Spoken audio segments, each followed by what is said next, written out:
Good Tuesday evening, everyone. Welcome to another episode of Bowling with the FEF, a platform for you to share your unique bowling story live on YouTube. We are now past Thanksgiving. Hope everyone had a great holiday. Got enough to eat. I know I did. Hopefully you did too. And now we're on the fast track to Christmas and New Year's. So hopefully everybody has a great holiday season. You can feel the chill in the air, especially if you're in Wisconsin, like I am. And hope it goes well for you and yours as we navigate through this crazy world we're living in now. But bowling, of course, is always on the brain, which is a good escape for me. Hope it is for you too. A couple things I want to bring up before we bring on our guest today. You may have noticed on our Facebook page that I threw up a link for we'll call it a poll that's happening here locally. There's an arts and entertainment magazine called Volume 1. And it's basically like one of those free magazines you get in a grocery store. They do a best of poll every year. And it's everything you can think of. Best restaurants and best news anchors and the best thing about this area. They call it the Chippewa Valley because the Chippewa River runs right through the Eau Claire area in Wisconsin. So Volume 1 also has a best local podcast category in their best of the Chippewa Valley reader poll. So I took the liberty of putting Bowling with the FEF in the running for best local podcast. So if you're in the giving spirit today, being Giving Tuesday, and you wouldn't mind clicking around just a little bit, I would sure appreciate it. If you go to bit.ly/vote-BWTF, that is case sensitive, bit.ly/vote-BWTF, and that'll bring you to the best local podcast part of the poll. Bowling with the FEF is in there. You'll find my logo. It's pretty easy to see. And, we'll see what we do. They have voting up until, I believe, December 12th. And then they announce the winners in their February issue. It comes out once a week, so I want to say it's in the middle of February. I would certainly appreciate any support that you could give the show. Of course, we're always looking for folks to view, subscribe, like the episodes as well. So that would be great if everyone could do me a favor and do that as well. But best local podcast. We're in the running and hoping to make a little noise in the old local poll for Volume 1 magazine. I also want to tell you about a podcast that I listen to called The Spirit of 77. This is done by a couple of my high school classmates. And it's not a bowling thing. It's more about pop culture and music and fashion and things like that. But on a recent episode, they were talking about how one of their fathers was a buyer. And as a buyer, he ended up getting in a lot of samples of various things. And Maya, the two are Maya and Amy. Maya had mentioned a couple of her favorite things that her father would bring home as samples that never turned into, things that you'd find in the store. And one of those things was a picante sauce with cilantro in it. And I won't mention the brand. We'll just call it Brand X, but Brand X must have decided that they didn't want to have picante sauce with cilantro in it. However,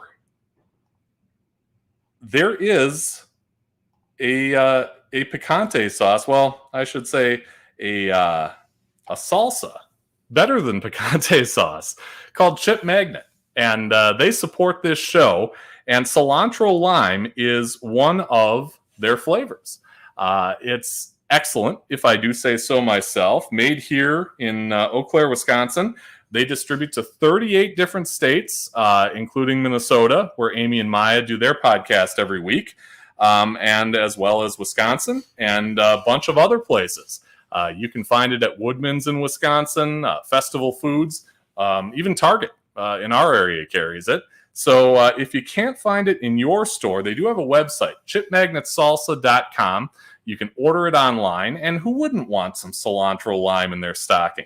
As long as you don't jostle it around too much, you don't want to break the jar. But other than that, great for the holidays, great for any time, really, and low in calories. I believe it's about 10 calories a serving, so really a smart choice for anybody. Chip Magnet Salsa, raise your snack standards. Well, we have a great guest coming on tonight from Kenosha, Wisconsin. His name is Lennie Boresch, and he is a USBC Hall of Famer. He is a 4-time PBA 50 champion. He is a longtime pro shop owner in the Halls of Fame in Racine, Kenosha, and Wisconsin's USBC, as well as the USBC Hall of Fame. Lennie, it's a pleasure to have you on Bowling with the Pfeff tonight. Thanks, Pfeff. I'm really happy to be here. Thank you. Thanks for having me. You bet. We were talking a little before the show, and we couldn't mention really what's gone on in the past week or so without talking about the late Mark Roth and Titus Simez, who unfortunately passed away really within the same week.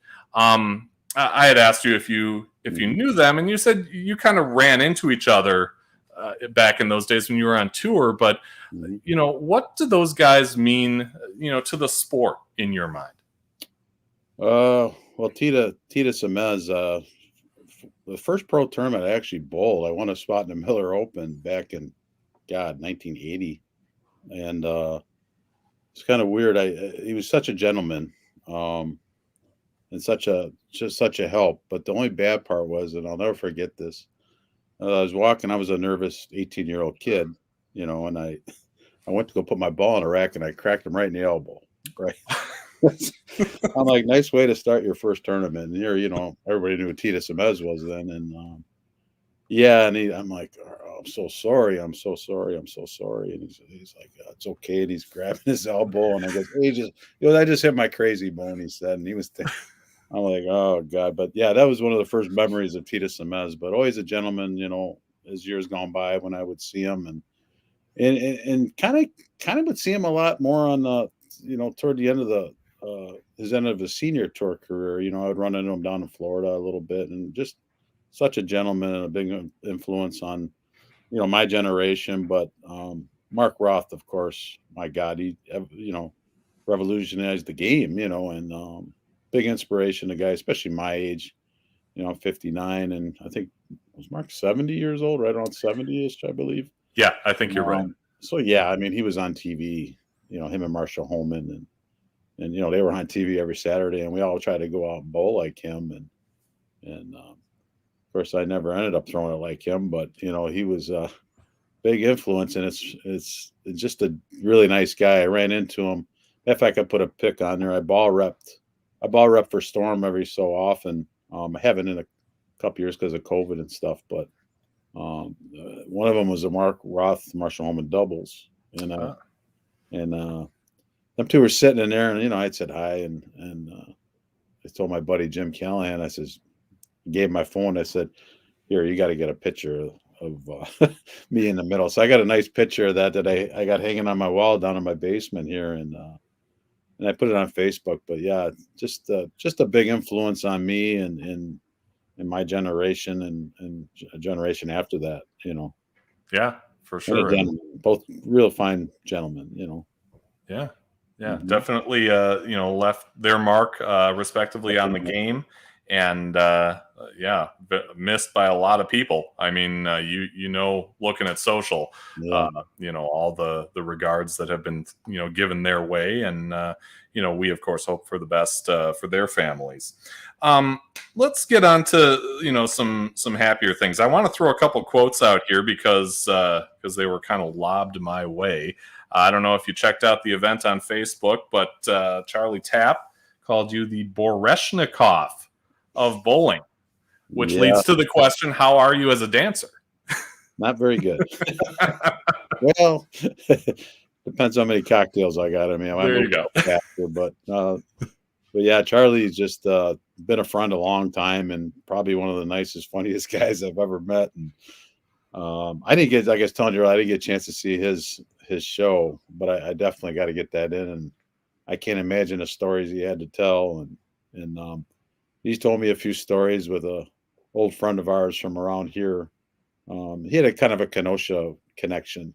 I think one of the gals sponsored him, and one of the guys that actually Lou Celebrity, who signed my PBA card, got rest his soul, but he roomed with Charlie back in the. So that's kind of how I got to know Charlie. I said, "Hey, Charlie, Lou, when I first." And yeah, Charlie's just a fantastic human being, and there's nobody funnier than him on the tour. I mean, he's definitely the. But what a name to have, Charlie Tap, huh? Yeah, no kidding. Yeah, no, he did a great job on the show, and I'd encourage everybody to take a look. Like you said, some great stories. And our last episode of the show, we had John Magna on, and he had talked about you. He said there's a guy who's gotten better and better and better as he's gotten older. He's amazing, incredible talent. But this is the line that I love because I didn't let on that you were the next guest. He says, "Sugar won't melt in his mouth. He is such a sweet guy." Oh, John, yeah.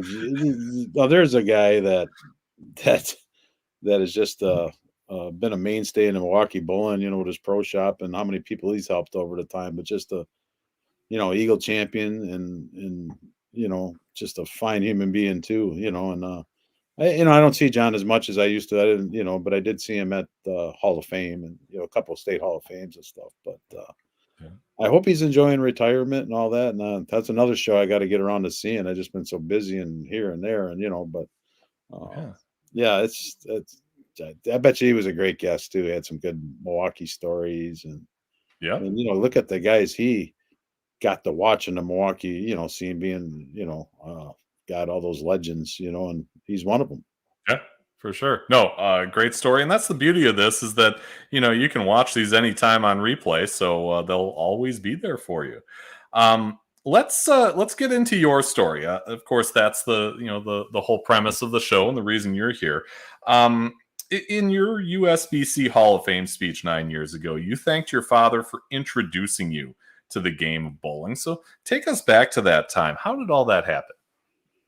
Well, I come from a bowling parents. My mom was a junior league coordinator at Thompson's, the old Thompson's down in Kenosha, and her and my mom and dad were both avid up and coming bowlers and stuff like that.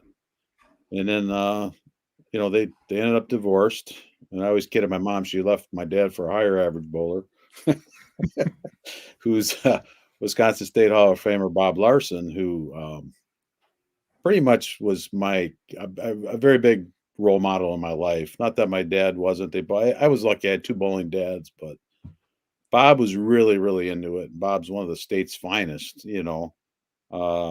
which my dad is a Kenosha Hall of Famer. My mother's a Kenosha Hall of Famer. So I had pretty good roots. Yeah. But my stepdad was kind of into the equipment part of it. And then my mom partnered up into a bowling alley, shared lanes when I was about 10 years old. And that's where it kind of all started rolling.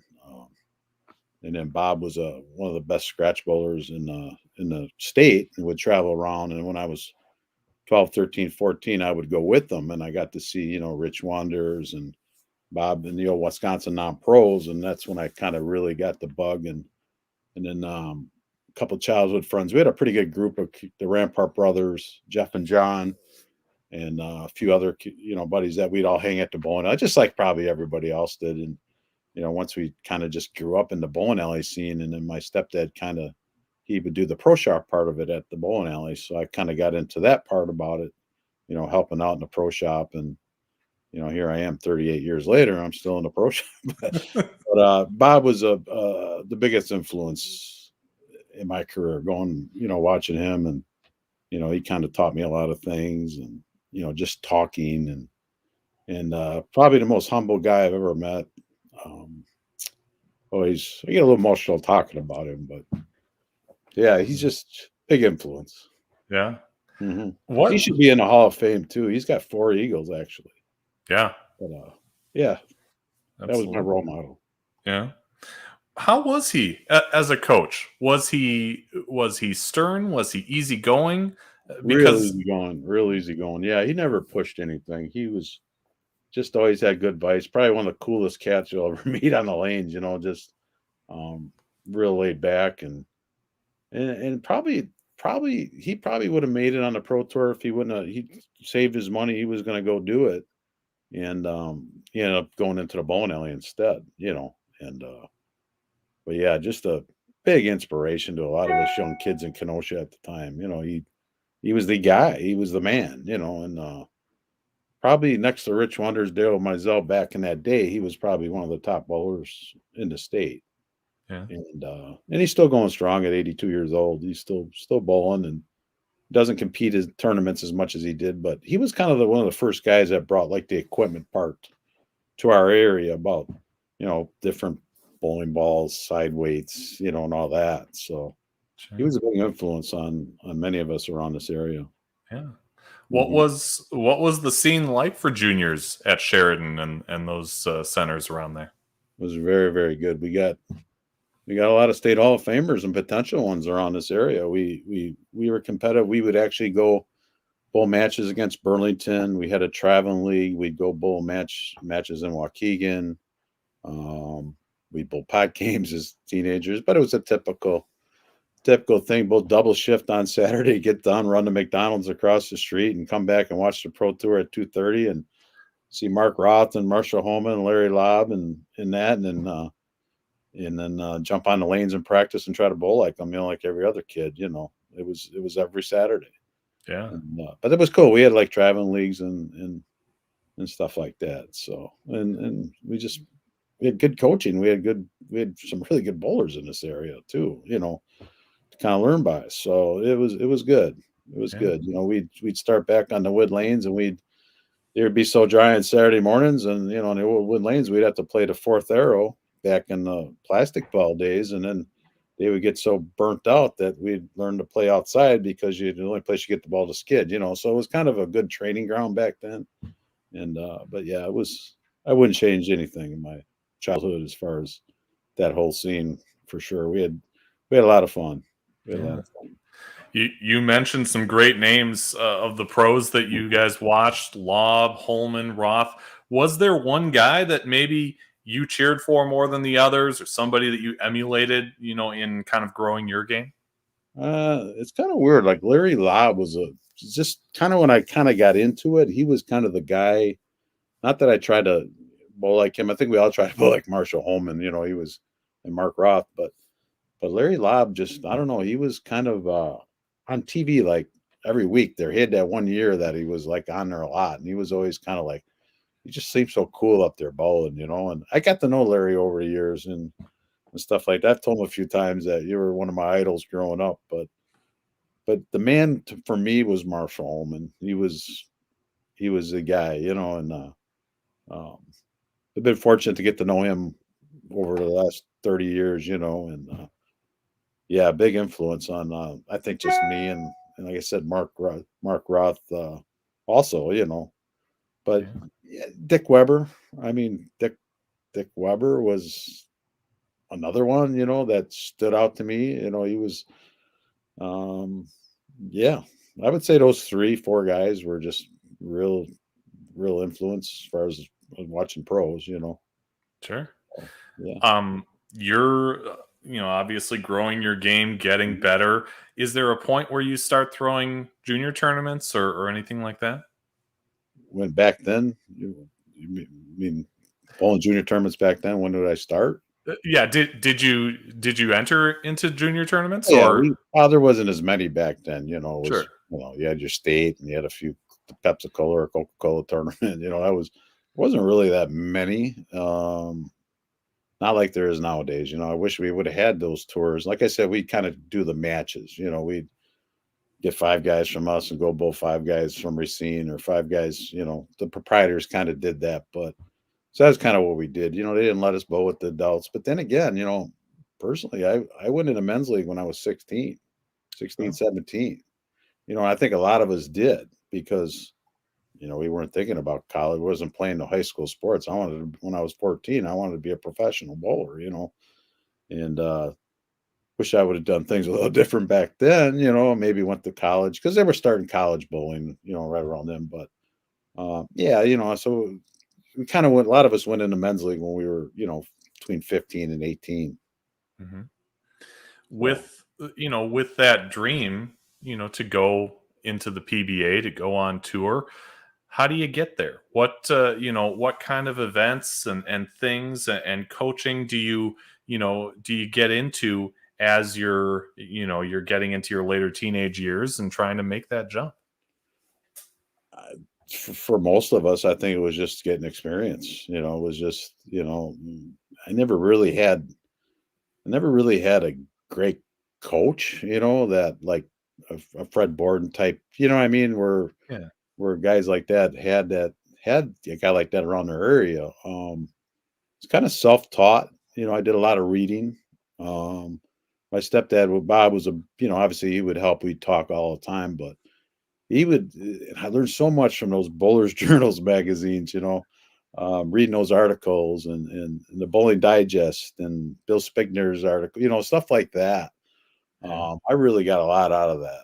Books. I'm not much of a reader, but when it comes to something I like bowling, I would read. And yeah, always with those tips from the Bowler's Journal always stuck out and stuff like that. And then, just asking questions, and watching and learning. But I think the biggest thing to get better back when we were young, especially the pro thing or tournament, I think was just gaining experience. You just had to pay your dues. Yeah. Now the younger generation, they kind of go through college bowling. They got all these junior scholarship tours.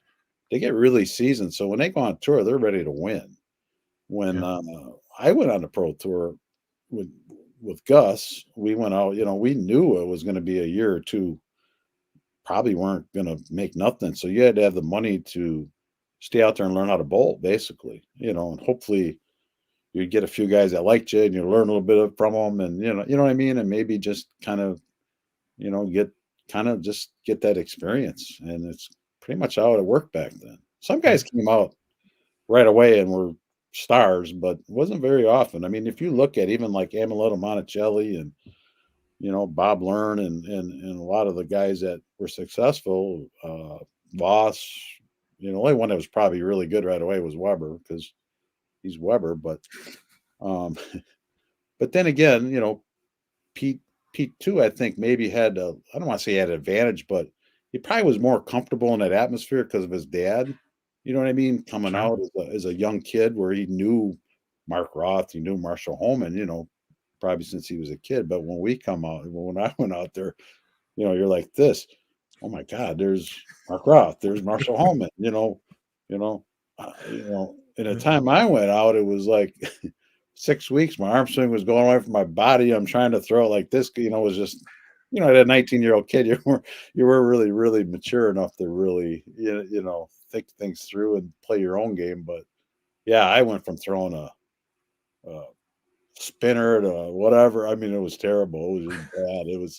But yeah, you're more worried watching what they're doing than what you were actually doing. So I think a lot of it was just gaining experience. It's how we had to get good, pay your dues. Like I said, it was just pay your dues and hopefully get better. But yeah, like I said, if you look at a lot of stats from a lot of the Hall of Famers, they weren't exactly come out.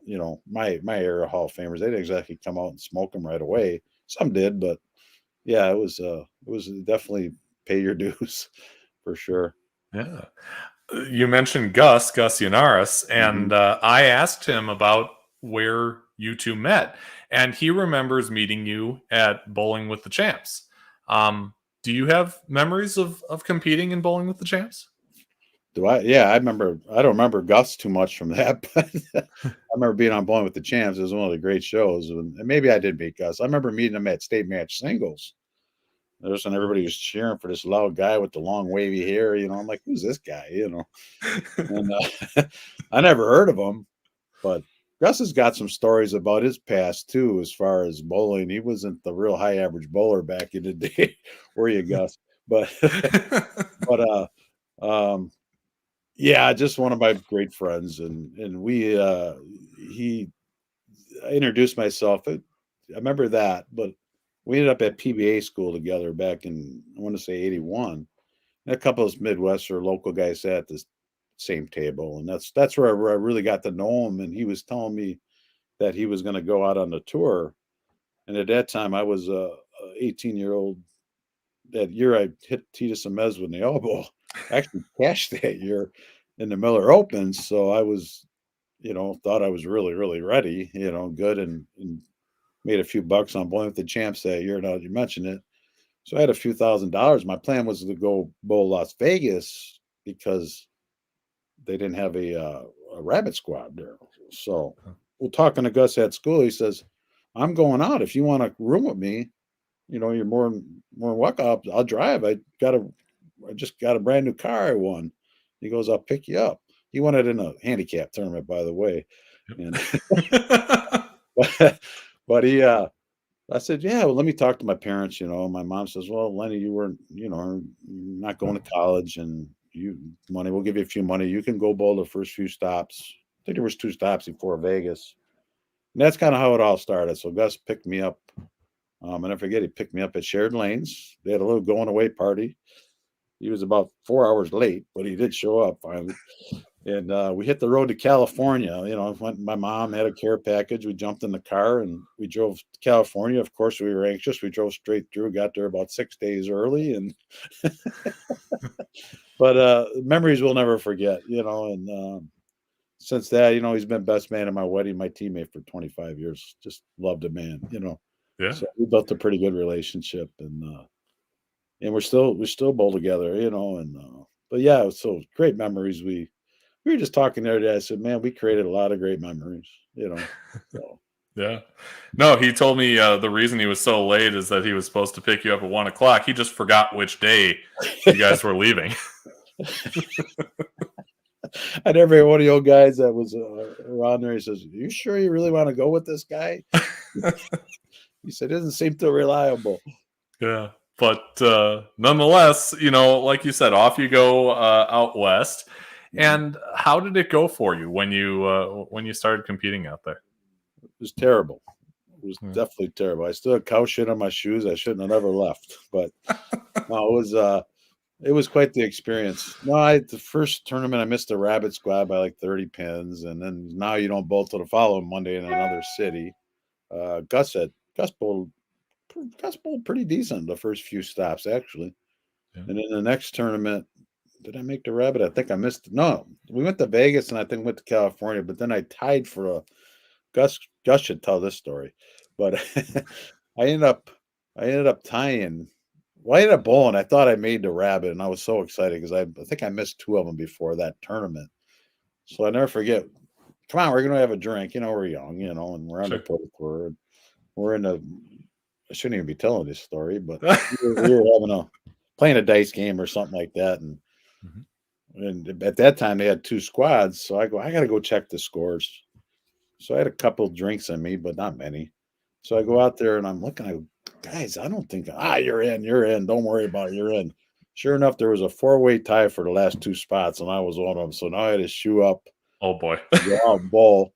But at that time, after the rabbit squad, all the exempt players would come in and practice, and they would watch us. And so now here we go. So now they're in the bleachers, all watching us, and they're betting on the 4 guys. Well, you name it, they're out there home, they're out there, got side bets going, and I'm like, oh my God. Needless to say, I ended up winning the roll off. Okay. And I literally thought I just won the tournament of champions. That's how excited I was. And that was my first experience. And Marshall Holman was in the paddock putting the shoes on. I went up to him. I said, "Marshall, hi, Marshall. You've been, I'm Lennie Boresch, nice to meet you. I was all," he goes, "Hey, kid, I seen you bowl out there. Congrats." And that was like, but that was kind of the ups and downs of the Pro Tour, and then needless to say, I never cashed for 16 tournaments, Oh. Yeah, my parents kept giving me money, and I was fortunate to pick up a sponsor who was with me a long time, Glenn Montegrano, big help to my game. And his family, his wife, for years and years and years, he was always behind me. We became good friends, teammates. And so, yeah, it was without backing. And, it was hard because it was expensive. 16 terms without cashing, and I really think if I could, and the next year I bowled like 10, and then I was pretty much done. I got into the pro shop part of it. Yeah. and then just kind of bowled part-time, and things got better. Things got really, really, really good as a part-time player for me. Sure. So When you got into the pro shop thing, I mean, how did that happen? And did you know how to drill a bowling ball, or was that something you had to learn? no, I knew nothing about it, to be honest with you. Not much. A little bit. Obviously, I worked on the pro shop. I didn't know how to plug balls. I knew a little bit about the drilling, but measuring, no. Um, what happened? John Rampart, who was one of the kids I grew up with, we all kind of worked for the other guy that I took over from my stepdad in the pro shop at Sheridan. At the time, my stepdad had gave it up. They decided to lease it out. I was like 17 in high school, so I wasn't ready to jump into that. But I was between the pro tour stints, that 20-year-old range. And he goes, Lennie, there's a pro shop for sale in Racine. You interested? I go, yeah, but I still want to kind of try this bowling thing. So we went up there, and Bob Landsberg, who was a great help to me in my career, obviously with the pro shop, he liked us, and he took a chance on two, 20 and 19-year-old kids, and he let us take over for the guy that was in there, and we had to go, and we rented a truck, and we drove to Fort Wayne, Indiana, Classic Products, and we bought a drill press. We bought some inventory. We bought everything. We had bought a fitting ball from some other shops and stuff like that. And we went, and my stepdad came in and taught us how to fit. And Lou Celebrity, who taught me how to drill. I had worked for him a little bit too. I forgot about that. I'm getting old stuff. I'm sorry, but I did work for him. He taught me how to drill on the upright, a little bit before all this, about a year before that. And so yeah, that was kind of how it all started, and we just jumped right in there. And then about after less than a year, then the pro tour wasn't working out so well for me. So John, my partner at the time, he was kind of working the bowling alley full time, and he said, "Nah, Lenny." So I ended up buying him out, which wasn't very much back then. Yeah. And then I took over the payments of what we had, and my stepdad had put up a little collateral to help us get a loan, and that was, that's how it all started. And 38 years later, I'm still here, Yeah. still trying to make people better, and Sure. hopefully I've done that for a few of them, but Yeah. can't make everybody happy. But I love what I do. It keeps me involved in the game, and yeah, Yeah. it's been a good ride. And like you said, it's about making people better, keeping them happy. It's Mhm. not just selling them a product, it's, kind of forging a relationship there. Is that something that took you a while to that skill to acquire, or is that something that you felt you were good at right off the bat? I think I was pretty decent at it at first. I was really good at, not so much now, but I was really, really good at remembering names. It was a little easier back then because everybody had their name on their shirt. but, but I was pretty good at that. And yeah, and I just always, going back to my stepdad again, he would always, when he was in a pro shop, everybody wanted to talk to him, and he he would sit there, 150 average bowler, and talk for an hour. I mean, he would take his time, and I guess I learned a little bit from him on that. And then I've never. Another thing I learned from him too, not going on about him a lot, but I kind of need to because he's such a big influence. But just being humble and to other to people, to your people that look up to you, And when I was younger, I would go with him, and I don't know if I'm getting off track here, but I No. would go, I would go with him to these tournaments, and people I looked up to, and then I would say, "Hey, so and so, hey, so and so," and they would walk right by you, Mhm. and that always bothered me. My stepdad was never like that, and I noticed that when they started talking to him, he started beating him. That always bothered me, and it bothers me to this day. Yeah. And I noticed that when I went on the pro tour, guys I looked up to, they would won't give you much time of the day, but you start kind of competing with them and beating them a little bit, then you're all your friends. I never Mhm. wanted to be that guy. I always wanted to be nice to everybody, and take time out for everybody, or try to anyway. And there's many times I don't want to talk to anybody, I'm human, Sure. but I always think, you try to build a good relationship with people like that. You know, you should be nice to people. People look up to you, or you look up to them. You know what I mean? I just think be humble. That's all I got to say. I mean, that's so. I try to be nice to everybody that comes in my shop, and hopefully they look at that. I think sometimes that people walk all over me a little bit. But it is what it is. But they just take it for granted. Oh, you ain't worried about it. But yeah, sometimes there's not much in the pro shop business nowadays. That it's not like it was years ago. There was a lot of loyalty. Now people bounce around a lot more, and I've had to learn to accept that. And but I think if you build that good relationship with people, that they usually keep coming back, or hopefully they do, right? Yeah. It's interesting that you brought that up because, Gus also said, it's a rarity, Pfeff, when you combine talent with humility. Very few people have that in any sport. Well, Lenny's got it in bowling. He's that rare breed where he knows where he came from, how hard it took to get where he is. He's never forgotten that, and that's what endears Lenny to a lot of people. Do you think it was those experiences with those other bowlers where maybe they were a little short with you that kind of built that up in you, or has that been you from the start? Like I said, back to my stepdad a little bit too. Being a guy I looked up to, was very, very humble. Yeah, that kind of upset me, and I know I've accomplished a lot of great things in this game, and I'm been very, very blessed. And but why should I not talk to somebody when I walk in a bowling alley and they want to talk to me? And and I think you need to take time. I think in our sport we need to take time and talk to people. I mean, and most of the bowlers in today's era, I think, are like that. It seems very good. These kids got great relationships with each other. They're competitors, but they're friends. And back in the day, it was real clicky and stuff like that. But nowadays, yeah, I think everybody it's kind of way better. That's all I got to say. But yeah, Yeah. for Well, sure. it's one of the reasons why this show has survived with some of the guests that it has. I've hit them up, out of the blue, and here you are, here the rest of them are. So I'm certainly thankful. Right. Well, I will tell you one thing, Fef. Somebody taught me something. I think it was Al Stoneham, who me and Gus roomed with. And when we first went on tour, there was a guy, I'm not going to mention his name, but he had instant success. And all of a sudden, he had no time for us. He was hanging with the guys. That's how it was back then, And it was kind of irritating.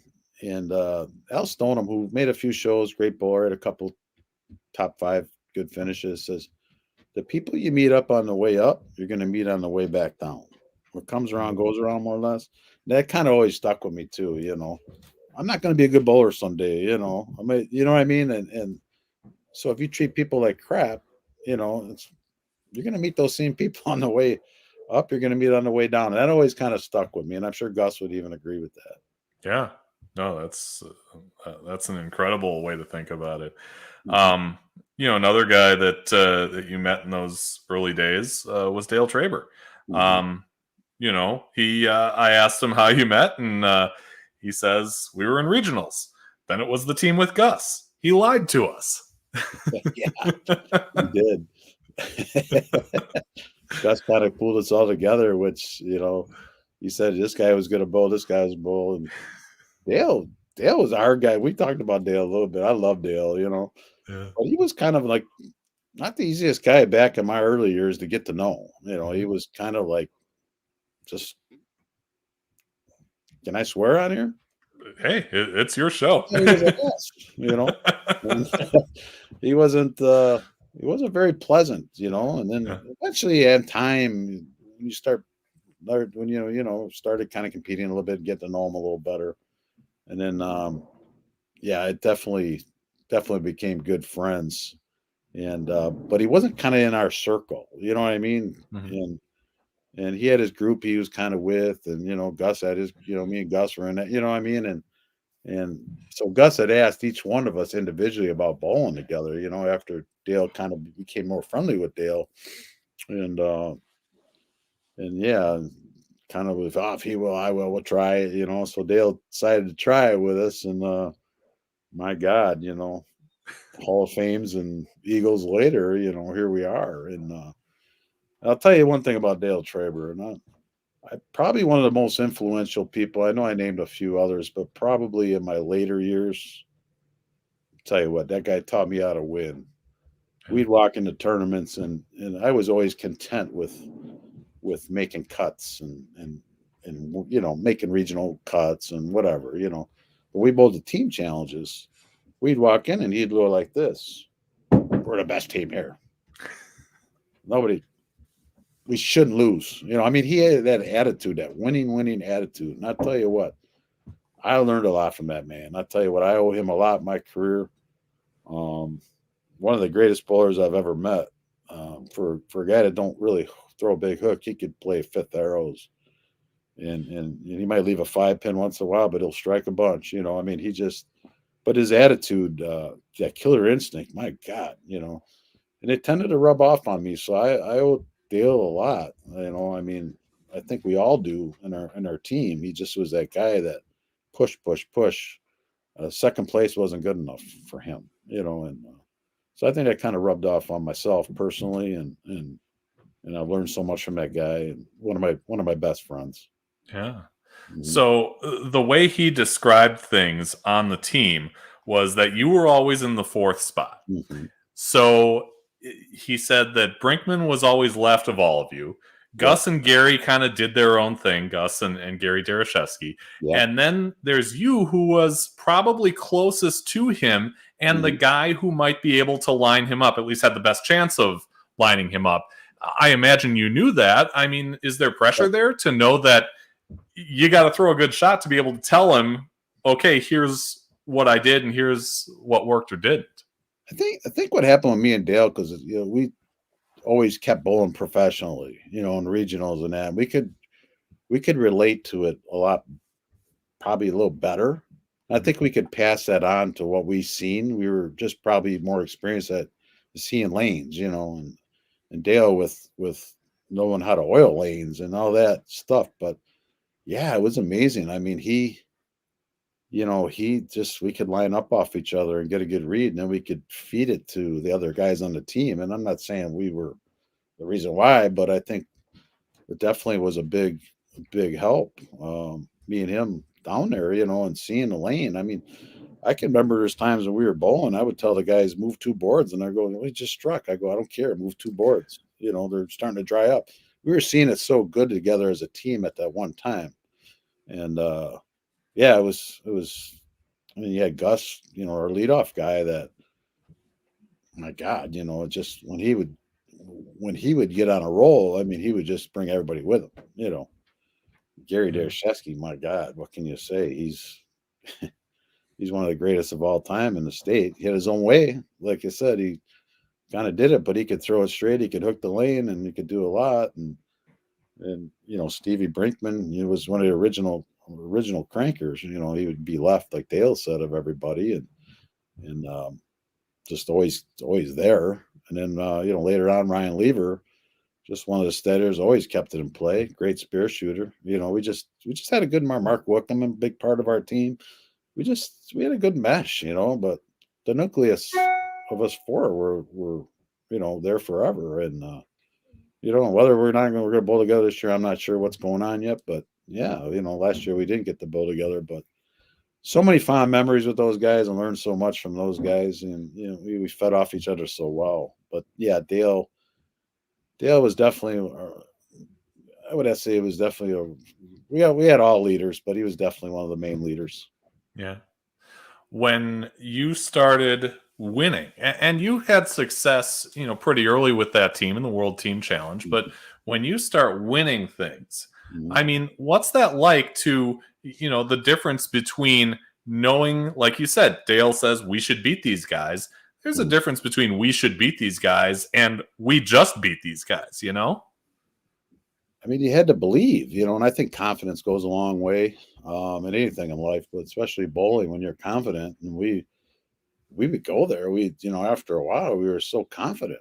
And we were all good spear shooters, and we kept it in play. And the funny part, a lot of teams we beat, they were professional amateurs, and we were basically, most of us had jobs, and we go out there and compete. But after we got a taste of that victory, man, you just want more. You want more, and we believed in each other and believe in each other, and we never like blamed the guy too much.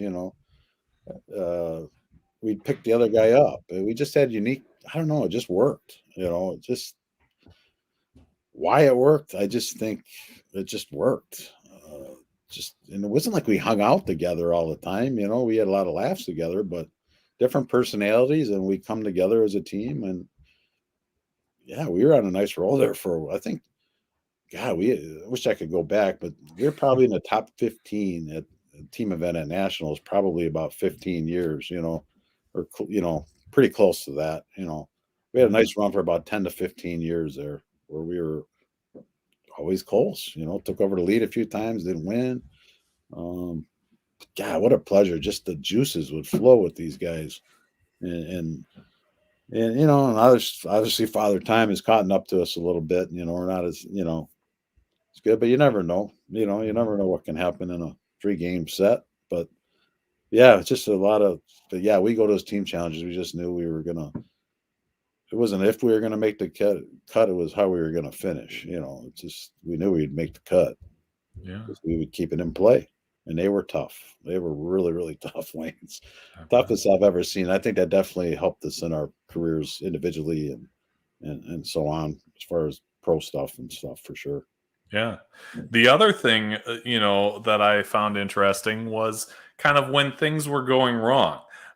Gus said if one of you, saw something, maybe a change you should make, they had Dale tell you.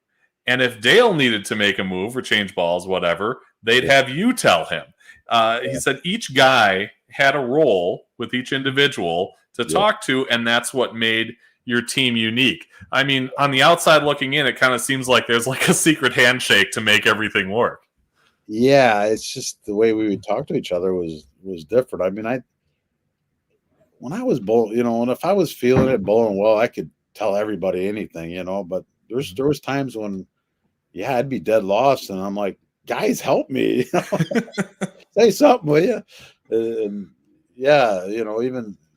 Well, yeah, when me and Dale were both lost a few times, especially later on, it got harder for us, but yeah, definitely it was kind of weird how, and the biggest thing with Gary Dereshevsky, you would go tell him, I'm throwing it bad, I'm throwing it bad.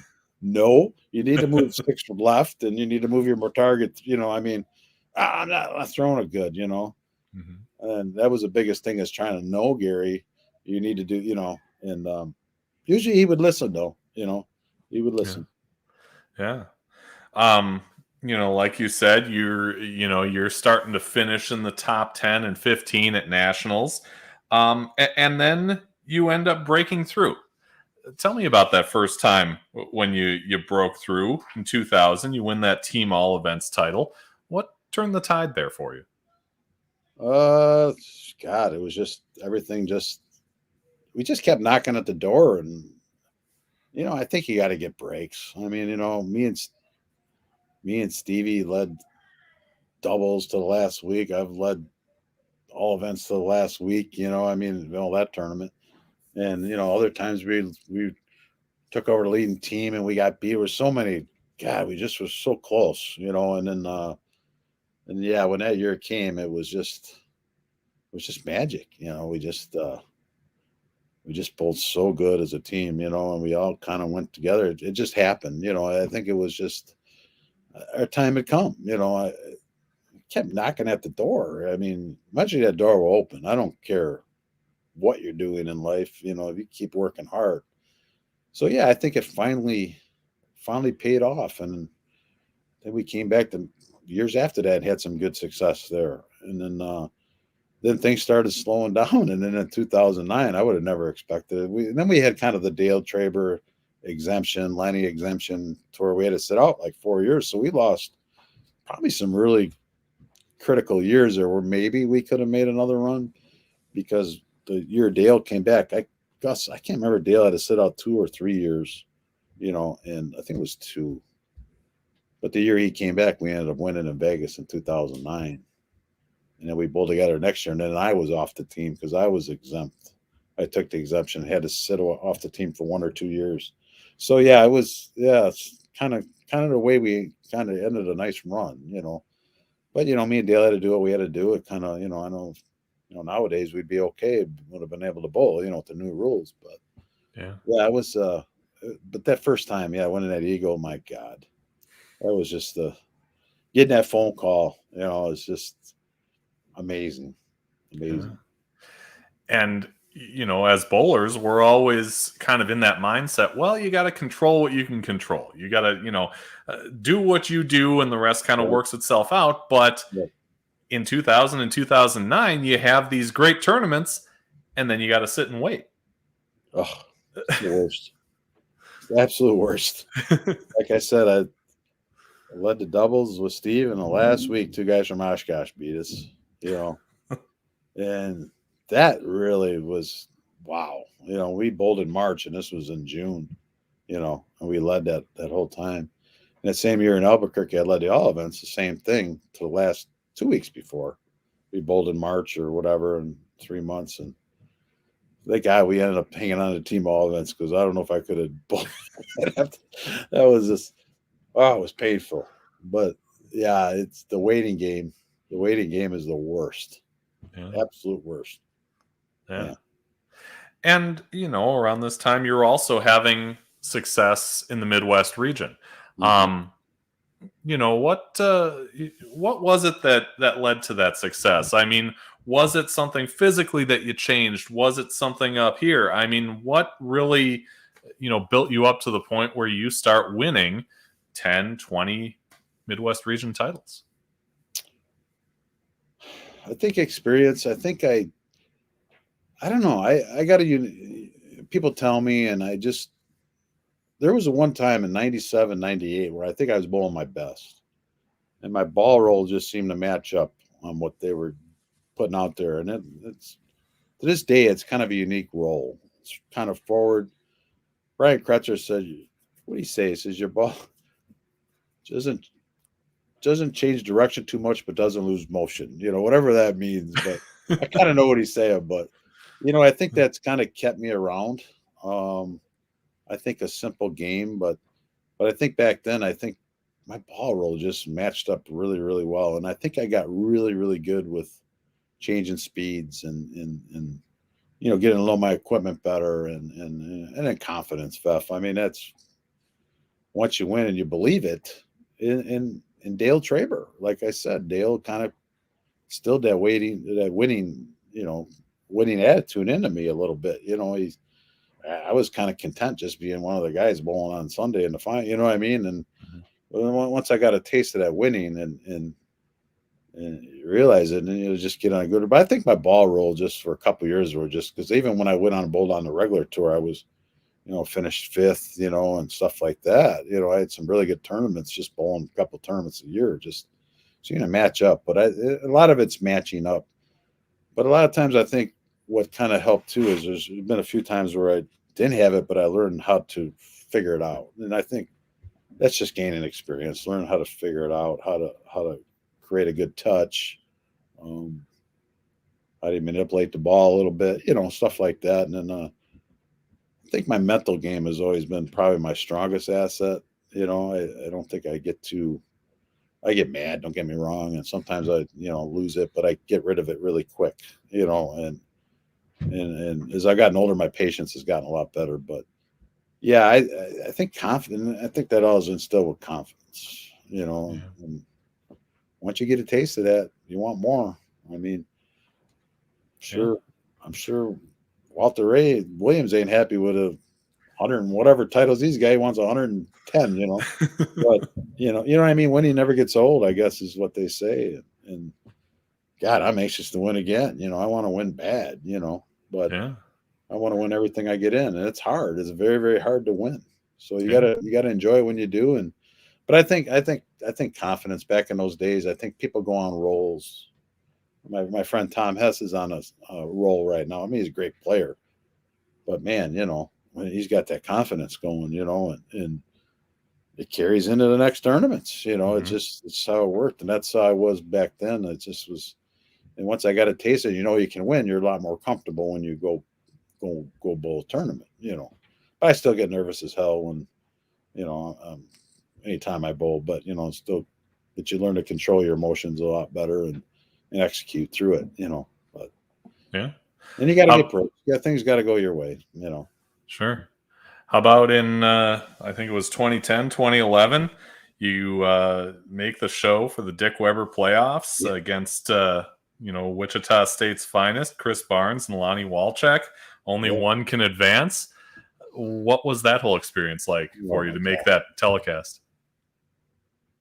Well, I always had three. When I was a kid, I had goals in bowling, obviously to win an ABC title, back-to-back 300s, and make a TV show, So at age 49 to make that show was, man, wish I could have bowled a little better, but and I had come close. I finished fifth at Showboat one year. They took four. First year they took four. I finished fifth. Yeah. Finished sixth in the Masters one year. Finished sixth in I finished sixth in Milwaukee. I made the finals. Almost made the show. So I was close a few times, and I know I finished fifth twice, and they only took four, which kind of was a bummer. But so I was close. So to make it finally was nerve-wracking, exciting, just so exciting. 49 years old, to get up there and to make your first TV show. But I never forget Randy Peterson. I was talking to him before we went on, and he goes, "Bro," he says, "whatever you do, just stay within your game and just make good decisions." And I did totally the opposite. I tried to play like I did all week, and not be open. To be open-minded, and I totally did. And just wish I could do that over because they didn't shoot a whole heck of a lot, if I remember right. Right. But I made like 3 splits for 170. But it was quite the experience. Yeah. Just a great time. Yeah. And then you make the USBC Hall of Fame a couple of years later, a year or two later. I asked Dale, he should have been in, no question. But again, there's a big difference between, you have the credentials, you should be in, and getting that phone call. What was that like to receive that call? It was kind of weird. I was in Vegas bowling something, and all of a sudden I really didn't even know nothing about it. I didn't even know I knew they had got this new thing, but I was not even like expecting it. And all of a sudden I get answering machine or my phone. I had a message and I hear it. "Hey, Lenny, we've been trying to get a hold of you. This is, I think it was Jim Sturm or somebody from USBC. Just want to say congratulations. You've been elected to the Hall of Fame, blah, blah." So I'm like half asleep and I'm like, I play it again. And I'm like, what? So right away, I call my Jeff Rickles, my friend, good buddy Jeff Rickles for years. I said, "Jeff, do you know anything about this?" Because Jeff knows everything, what's going on. He goes, "Oh my God, I was hoping." And he goes, "I've been waiting for a week for you to be able to release this, the press release," he said. So, yeah, when he confirmed it, then, the tears started kind of going. I was just like, she was bowling the World Series of bowling, and that's what I was out there bowling the World Series when I got that message, and so when Jeff confirmed it, it was like, oh my God, I didn't know what to say. I didn't know what to do. I, of course, called my wife, called Gus, but it was like, wow. Then Gus kind of said, "Lenny, that's like Cooperstown," and it started, kind of sinking in, but very, very proud to be part of that and very honored. Yeah. And like I said, you have success individually and as a team member. 2018 PBA 50 National Championship results in your first major on the PBA 50 Tour and your fourth title overall. If I recall, you knocked off Norm Duke to win that one. Yeah, it was a dream come true. It was was weird. The match was kind of going back and forth, and I thought I was going to lose because I kind of lost my reaction. And Norm Duke. Mm-hmm. And I kept waiting for him to put me away, and he just didn't, and he had a chance. And Jim Callahan, who was ball rep at the time, was sitting down there with us. And I go, man. He goes, you got it. Norm didn't strike. He goes, got a chance. I go, God, Jim, I don't know what to do. I didn't struck on this lane. He goes, well, stick to your process. Maybe move right, firm up, maybe move left, slow up, or whatever. So I looked at him. I go, you know what? This is exactly what I said to him. This is stuff you dream of, Jim. And I went up and threw a double. And it was probably one of the greatest moments of my bowling career. But, in the whole situation, to get up and throw a double and, beat Norm Duke. And then the next week I had a chance to do it again against Brian Voss, and I didn't get it done. But, it was just a great moment, great memory, great week, great. Somehow, I'll always be a major champion on PBA 50 Tour. That, I need one more though, Fef. I need one more major. I'd be Hall of Fame eligible. So that's the goal right now. But and I had my chances. But that was something special though. Especially against Norm. I mean, my God, he's a legend. Right. Yeah. Brag on your son a little bit. He's a bowler. Like, and he's bowled with you, as well as with others, against others. He's, bowled for Clark University. Mm-hmm. What should we know about Jacob, and how good can he get? Jacob's got all the talent in the world. His priorities kind of changed. I think he, at the time, you got to remember when he was maybe, I want to be a pro bowler. But me and his mom made sure he got an education, and he got to bowl for college. And Jake is a perfectionist. And he tries a lot. He tries real hard. And he's got all the talent in the world. And obviously he showed that, with some of the successes he's had. But he's also a very smart kid. He realized that I can get a job and make money, and have a steady thing. And I'm so proud of him for what he's accomplished. He's an associate manager at S.E. Johnson. He's doing very, very, very, very well. And, and I think now he's more comfortable. He just finished his master's in data science. Mm-hmm. He actually did some really nice work with some of the PBA stats. He did a nice article on Belmo and some of the winning percentages and stuff like that. And I think he might dabble now that he's finished school, but his bowling is really coming around. He had kind of an injury on his hand, so kind of put him down and off for about a year or so, and then COVID hit, and so he's just starting to get back in it. But to be able to bowl with your kid is just, we butt heads once in a while, but we have fun. We've won like 3 or 4 tournaments together. That's priceless. That is unbelievable. We won 2 tournaments in Iowa. We went over 50, under 50 out there, and then down in Kenosha. We've had some good runs. We were just out in Vegas bowling the non-member doubles. Was kind of last minute. Hey, let's go bowl. We almost made the cut. We should have made the cut. Darn it, we just didn't get it done the last game or two. But yeah, I'm very, very proud of him and my daughter. They're both. My daughter don't bowl, but I'm very, very blessed to have 2 wonderful kids. Yeah. So, when you look back, are there regrets? I mean, I asked a guy named Jason Frank, who I used to compete with in college, and he said that you've been great for a long time, and many think that you could have competed on the tour if you went full time, but the pro shop came first. If you could go back and do it all over again, would you do it the same way? Boy, that's a tough question. First of all, family always came first to me. I had to support my family. I don't think I would have been. I think I kind of got satisfaction on knowing that winning on the PBA 50 Tour that were the same guys I bowled on when I was trying the regular tour. So I think I maybe could have won out there. I don't think I would have been a Walter Ray White Williams. I don't know if I would have had a Hall of Fame career, but I think I could have probably had a decent, but I don't think I would have got rich off of it. And I don't know if, at the time we were bowling,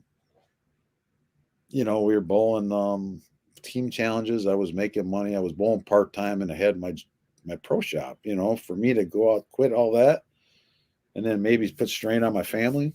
I got a wonderful wife who, God, I wouldn't be where I'm at if it wasn't for her in the bowling world, and I bought a house and, to go out there and do that. And, there was one time when I was really bowling well, I would have had to be a top 10 money winner to get where I was, what I was making part-time bowling and what I was doing in the shop. And, because the prize funds have started coming down, but yeah, I'm pretty confident if I would have went out there, I think I could have won. Definitely. I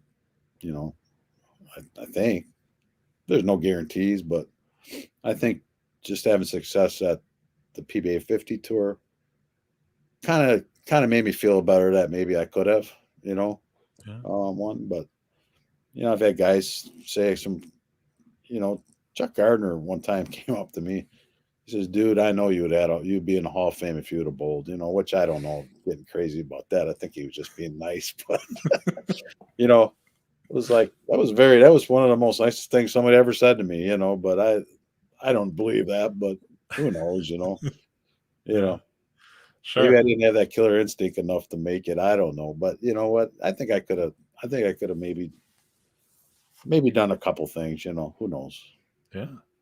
How about moving forward? What does the future hold for you as far as continuing to run the pro shop, as far as your competition?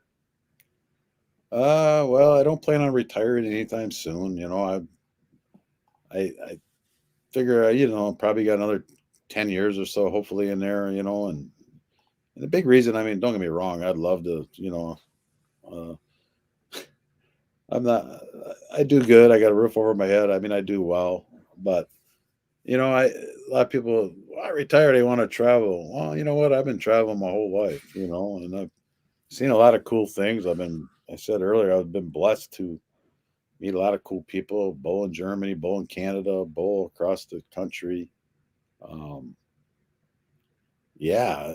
So I've done all that, so maybe I got to work now because I did all that. Maybe I got to work a little longer. But if I was to retire, I mean, I would still probably hang around the bowling alley anyway. So I'm going to try to ride out as long as I can, and maybe go more part time eventually. I don't know, but I'd like to get more into the lessons part of it. But as far as competing, as long as I still feel competitive, I'm going to do it. If I don't, I won't do it. I mean, I'll probably, definitely always bowl a few tournaments just to bowl, but yeah, the minute, and I said last year I was going to cut back a little bit, my body's, I'm old, I'm getting old, and travel. I don't really like to be gone that long from home. I really, really don't. Like 2-3 weeks, maybe 2 weeks. I mean, that's a lot, Yeah. So some guys, they leave and they're gone for 5 weeks. That's hard on me. I just got the pro shop and I like being home, so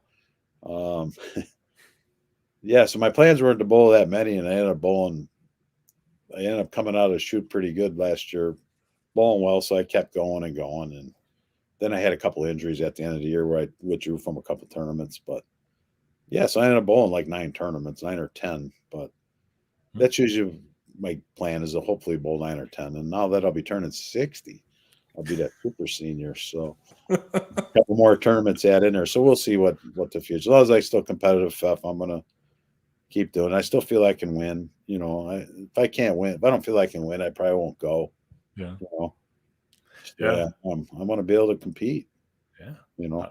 I'm glad you brought up the fact that you're almost at 60. That way I didn't have to. Hey, it is what it is. Yeah, we do have a comment from a Les Wald. He says, "Lenny, drill me one up. Nice to see you." Yeah, Les is a good guy. He helps me out a little bit around the pro shop. Yeah. All right. So you've seen a couple of these before. We go off the sheet, and that's where we ask you to challenge somebody else. And skill level, it can be anywhere on the board. It's we're looking for people who are passionate about the sport and have a unique story to tell. So, Lennie Boresch Jr., who would you like to challenge to be on a future episode of Bowling with the Fef? I would like to challenge the PBA Rookie of the Year, PBA 50 Rookie of the Year, and PBA 50 Player of the Year, and the current world champion in the World Championships in the senior division, Tom Hess. I think Tom would be a great guest. I think he has a lot to talk about. This past year, he's had a phenomenal year. We room together quite a bit, and I think he would be a really good guy to talk to on your show. Yeah. So I challenged Tom Hess. If I could challenge another guy, I don't know. Boy, there's so many, Dale Traber would be good too. Get Dale on here. I think he would have a few stories. Oh yeah, and that I'm working on right away. But Tom, if you're watching, if you see this on replay and you're interested in being up for Lennie's challenge, let me know. You can DM me on Facebook or email me at bowlingwiththefef@yahoo.com. Our next live stream is coming up Monday, December 6th, 6 p.m. Central, and it's somebody that you might know, Chad Kloss from Bowlers Headquarters in Milwaukee. One of the best. Yeah. One of the best in the state right now. Yeah. Great bowler. Great bowler. Yep. Looks like he's on the list that I saw for lacrosse. So good luck to him in that tournament, and we'll be happy to have him on Monday. And good luck to you. You said you've got a tournament coming up this weekend in Illinois. Yeah, we got the Midwest RPI PBA 50 tournament in Freeport, Illinois, at Jeff Johnson's house, Four Seasons. So looking forward to that. Haven't been on the lanes much getting practice in, but we'll see what happens. It's a pattern I tend to like, and I'm kind of looking forward to it. Maybe make some noise. Yeah. Built a few new balls this past week. A lot of good ones by Storm, Roto, and Global. And so yeah, I've been playing around with those a little bit, just trying to see what they do, and hopefully do some damage this weekend, make the cut, and who knows? Top two would go to Vegas for the national RPI. So that's in, and they have a point system, which I'm on the kind of the bubble on. So yeah, I need a good showing. Would be nice. Would be really nice. Yep. Well, go get them. And if anybody is interested in finding out more about your pro shop services at Bowler's Choice, what do they do? Where do they get a hold of you? Your best bet's to I do have a website at Bowler's Choice, BowlersChoiceProShop.com. Facebook page. Your best bet's to call. I always have my hours on my phone or my answering machine. I'm kind of a one-man show, so I do have a little help, but unfortunately, a lot of times, because I do love the bowl and I still bowl, I'm in and out on weekends, but usually Monday through Thursday, noon to 7, I'm always there. Yeah, come on out. I'll watch you bowl, try to figure out what the best ball is for you. That's kind of one of the benefits of being in a bowling alley. I'm in the best center in Southeast Wisconsin in Castle Lanes, Phil and Patty Onco proprietors. Treat me well, treat the bowlers well. It's a really unique place too. So if anybody ever, I do get a lot of out of town people come in. But yeah, stop by, say hi, bowl a game. But yeah, if any help with anything with your equipment, come see me. I'll be more than happy to help you. Yeah. Lennie, it's been a blast. Thank you so much for coming on and sharing your story. I appreciate you having me on. Good luck with everything. It's got a nice thing going here, and I hope you get Tom Hess on here and Dale Traber. Thank you. I'll work on that. Until then, be just and fear not. We'll see you again on Monday.